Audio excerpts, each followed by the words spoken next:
Secrets of Womanhood, inspired by true stories. Title sponsor QBB Ghee, excellent for cooking, baking and barbecue. Associate sponsor Bio Royale, all natural hair fall solution. F&B partner Kasar, Grill and Mezeba. Supported by Geo Energy Care and Bollywood La. Wardrobe by Style Mart, trendsetter of Indian fashion wear in Singapore.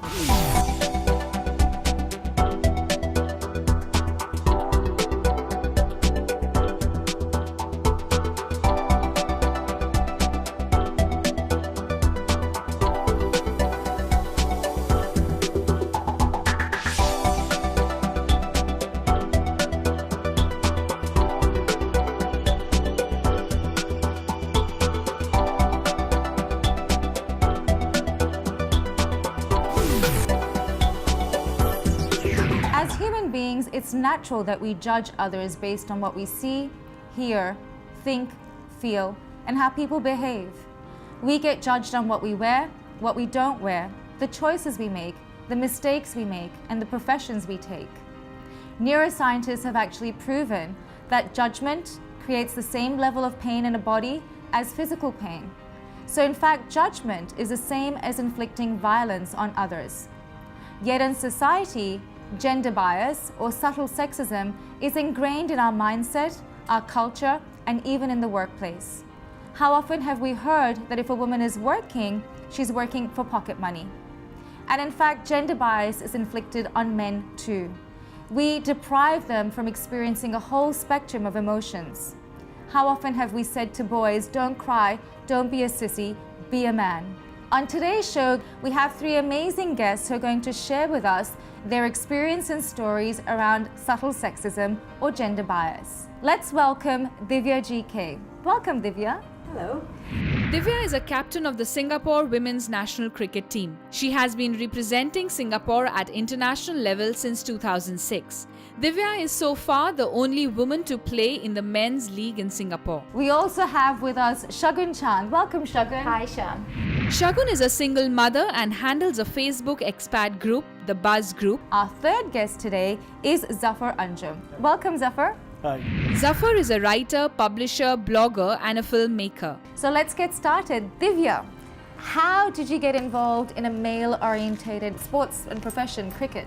Family, actually, because my uncle used to play for the Singapore national team, and most of my cousins are boys because I'm the only child, so I hang around a lot with my cousins, and all of them play cricket. So whenever we get together, all they do is play cricket.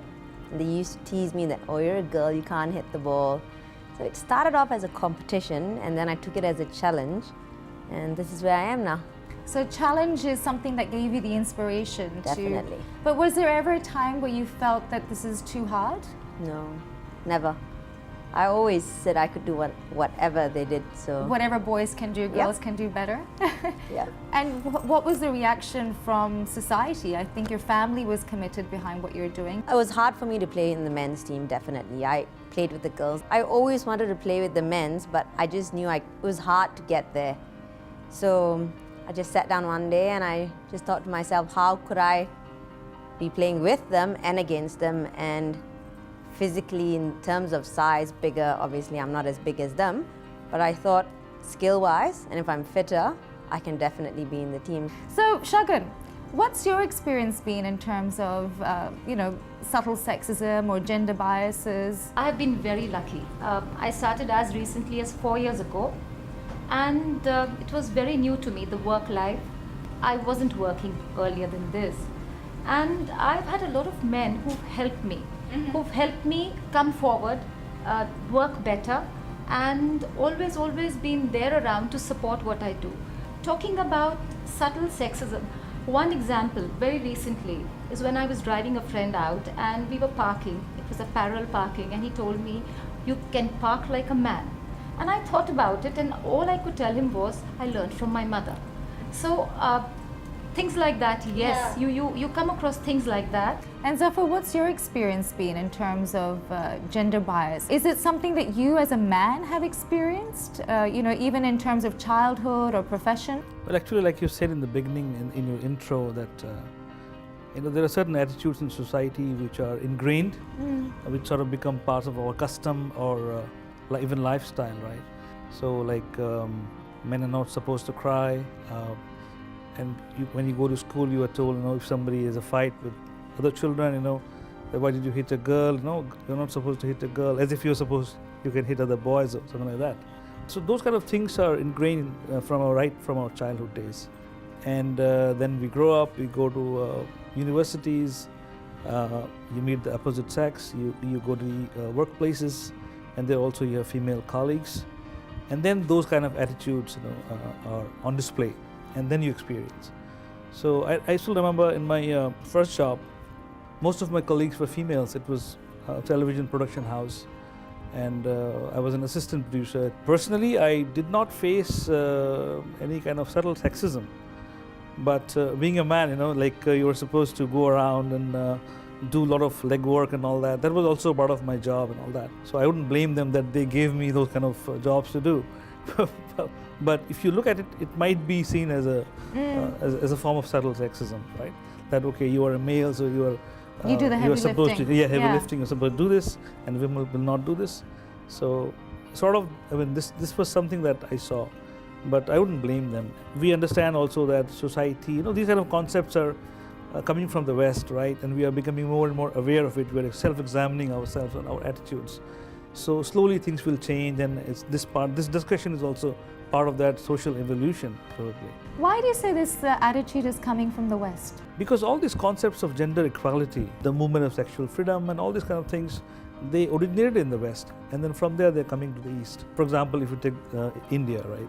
The Indian society has so many cultural levels and stratas and customs, and religious attitudes. And because of that, certain segments, in terms of gender, have been sort of pushed into certain corners or painted in such a way, right? I understand, I believe, I feel that it's coming from the West, and we are trying to adjust ourselves. Are we trying to adjust ourselves, or are we trying to correct ourselves? Maybe you can say correct ourselves.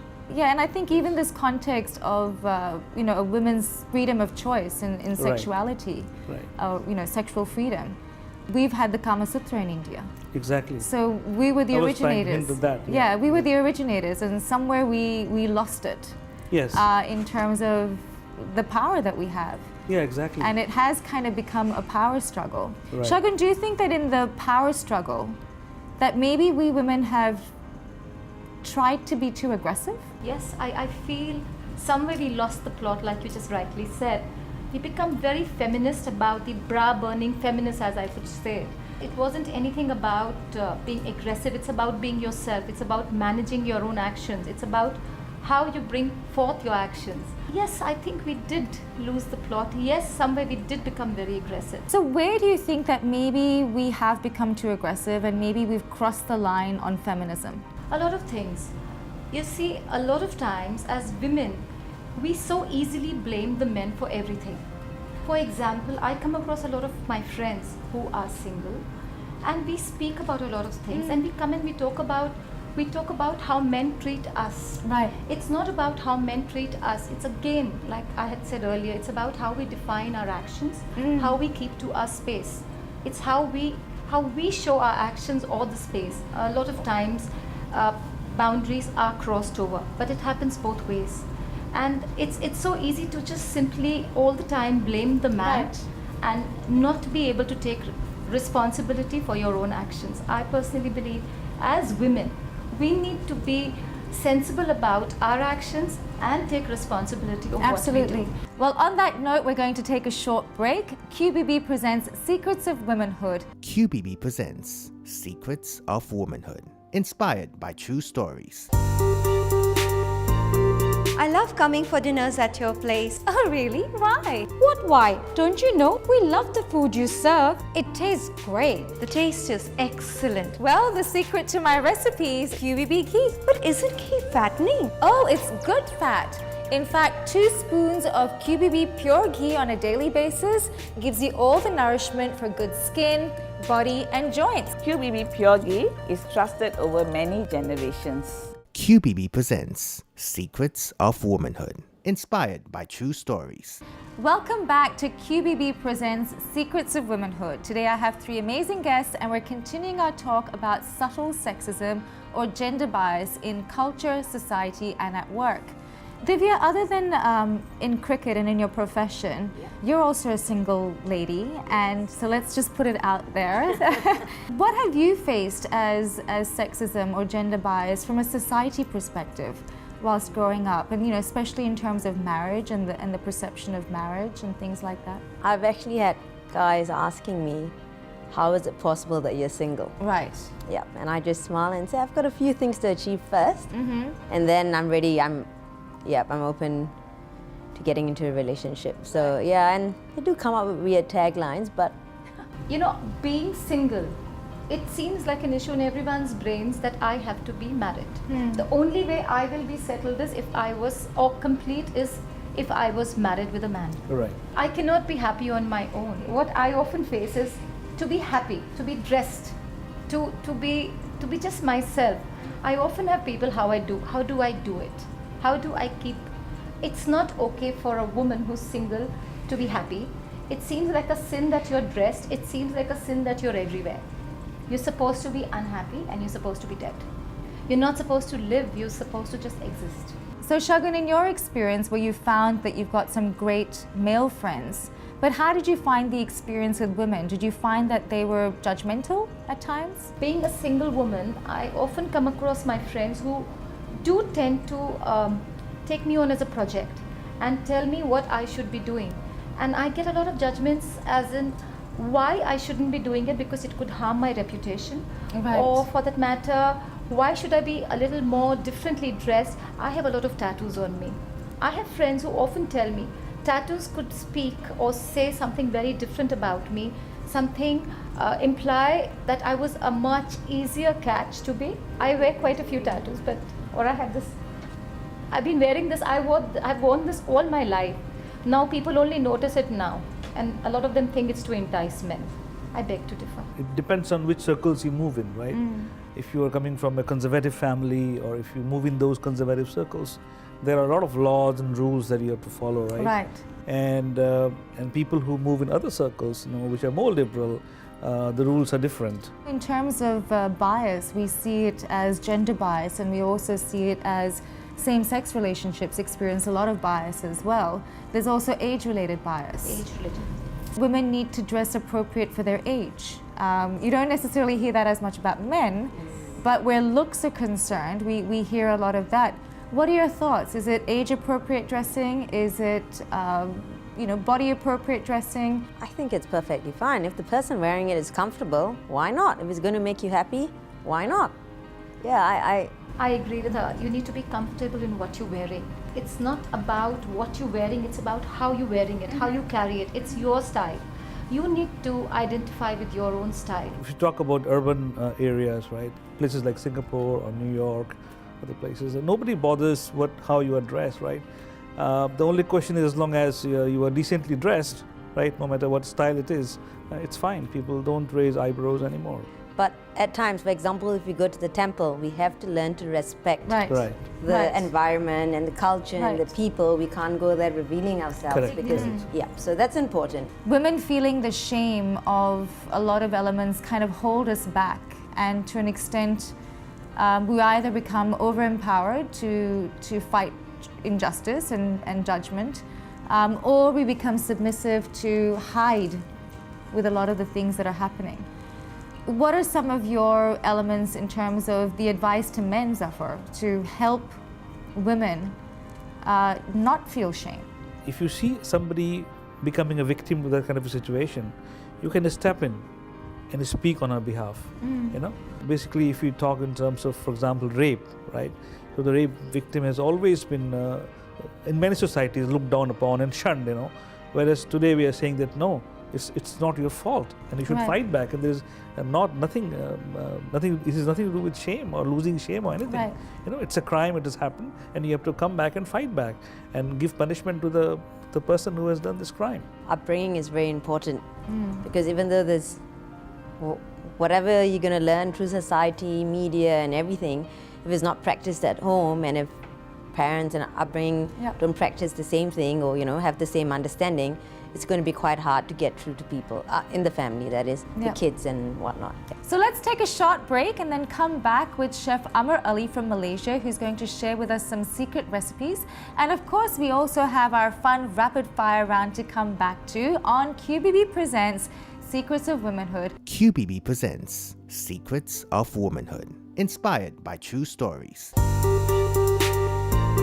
I love coming for dinners at your place. Oh, really? Why? What why? Don't you know we love the food you serve? It tastes great. The taste is excellent. Well, the secret to my recipe is QBB ghee. But isn't ghee fattening? Oh, it's good fat.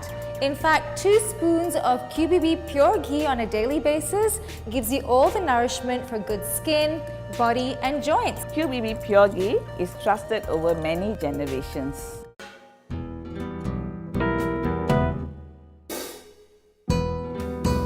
Our favorite hair grow back shampoo. Meet the shampoo hero Bio Royale Grow Back Shampoo. Daily use natural shampoo that can be effective for everyone. Bio Royale Grow Back Shampoo helps in the following ways. This is a secret that you'll want to keep. QBB presents Secrets of Womanhood, inspired by true stories. Welcome back to QBB Presents Secrets of Womanhood. Today we're discussing subtle sexism or gender bias at work. But let's have a little bit of fun with our secret recipe of the day. So with me is our celebrity chef, Chef Amar Ali. Welcome back from Malaysia, Chef. Thank you, dear. How are you today? Very good. So it's Thank you. nice to have our male chef on a show that's talking about subtle sexism. Okay. So what are we making today, Chef? So today we are actually doing a Bukhari rice. Bukhari rice. Right, Okay. and it is a fantastic dish, but it will be more fantastic once we use QBB, Habibi. Okay. Habibi. All right, I love my QBB. QBB ghee, yes. Olden days, there is one Okay. king, he asked his chef to cook for him, and he loved that rice. And the rice given to his name, Bukhari. Ah, okay. Now we are going to use the onion here, and we are going to use garlic. This time I'm going to use the ghee. All right. Right? Just on a little bit. I don't want it to burn the ghee very fast. Actually, I'm slowing the burning process, or the melting process, or the breaking flavor process. So you add the garlic. Yeah. And you use whole cloves of garlic in your I cooking? like to use whole. Most of the people, they like to use crushed slides Okay. or so it is. And is that a Chef Amar Ali secret or is that a Middle Eastern cooking secret? This to is use whole actually my cloves? own style Okay. of cooking it, Oh, right? Nice You little know? secret. So, Right, so- 2 little secrets we've got here. Use your ghee along with a little bit of oil so that you can actually enhance the flavor of the ghee as it warms up. That's right. And use whole cloves of garlic. Nice. That's right. We will take the onion a little bit. Okay. And what's usually your ratio of garlic to onion? If I put half kilo of garlic, for example, I'll put 1 kilo of onion. We will put the green chili. Okay.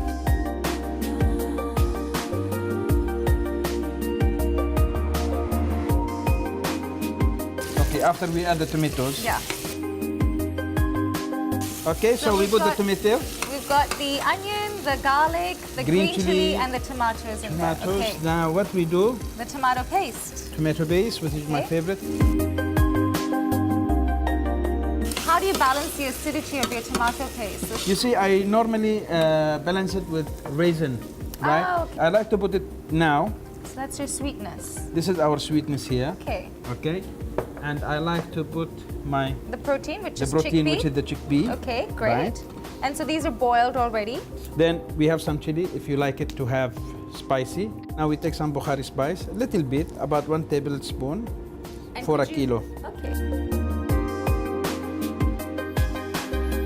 Maybe you can pass me the water. Sure.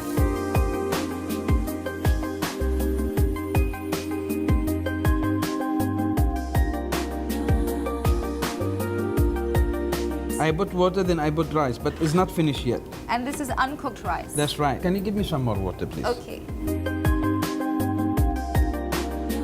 What are we Okay, doing? this is actually carnation milk. What I will do, I just only make 1 round.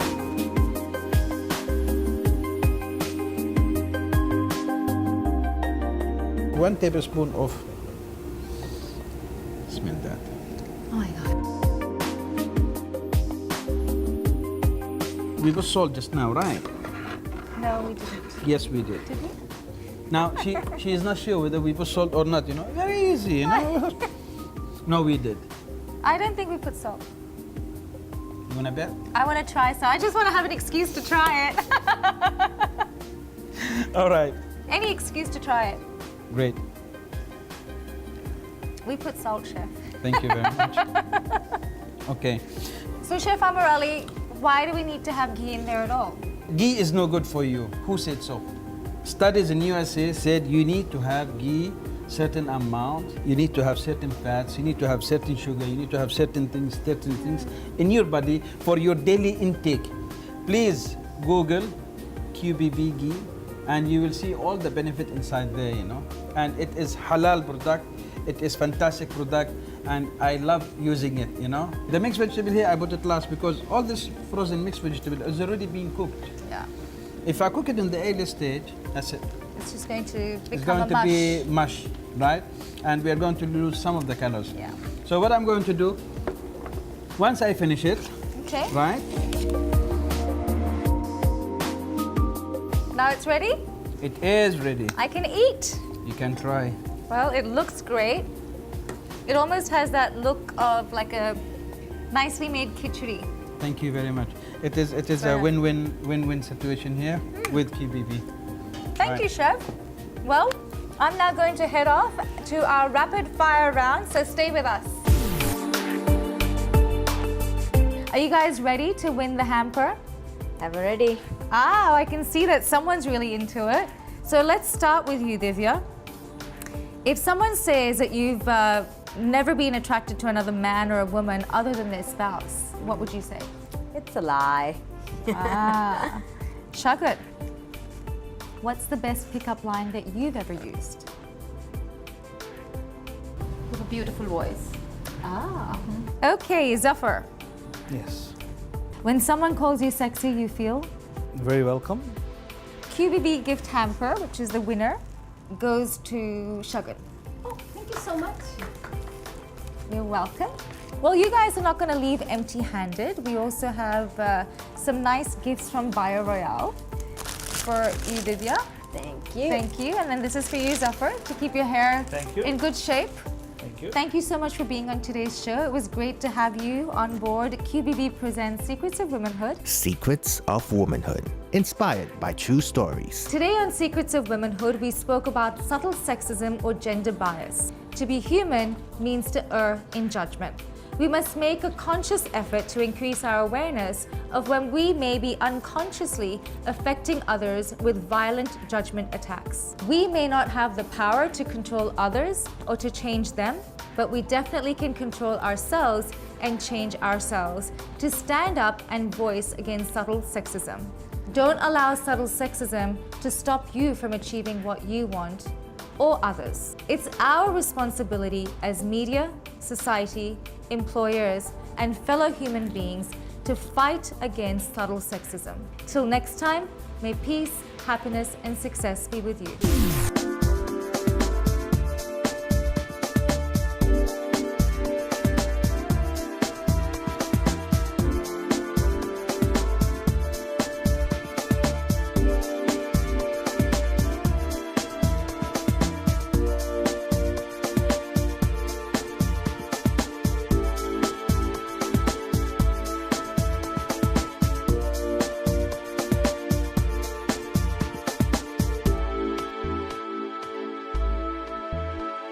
Produced by Video House, an international production house based in Singapore.